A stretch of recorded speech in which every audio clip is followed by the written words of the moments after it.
Assalamualaikum warahmatullahi ta'ala wabarakatuh mga kadzeda.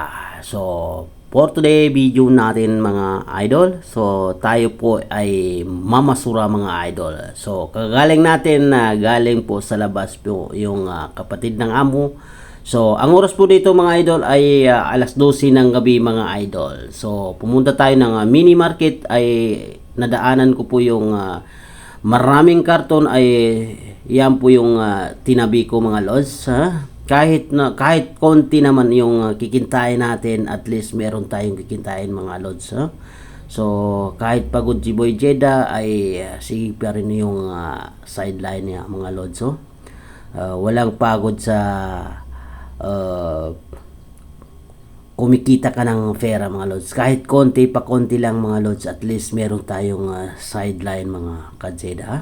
So ayan mga lods, kahit mainit pa rin ng simoy ng hangin gabi, alas 12 mainit pa rin dito sa Jeddah, ay tayo pa rin ay nangangalakal, no, mga lods, basta marangal na trabaho, ayan po hindi ko talaga inikakaya mga lods, oh.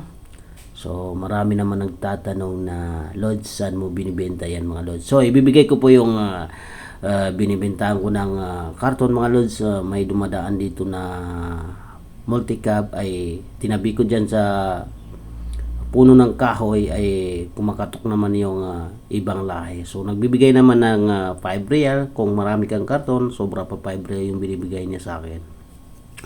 So ang binibentahan ng karton mga lods, ibibigay ko talaga doon po sa halaga. So doon sa may marketing ng mga gulay dyan sa halaga straight po ng Umulkura mga idol.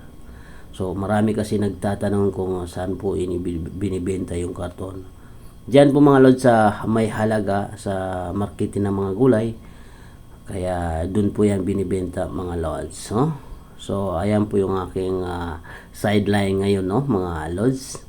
So basta marangal na trabaho, wag kang mahiya mga lods. So kahit konti pa konti yan mga lods ay talagang kasi lahat naman ay nakukuha ng yan mga karton ko, ay niulog ko talaga sa alkansya ko para makita ko po kung magkano talaga yung naipon ko sa pag mangangalakal ko mga lods.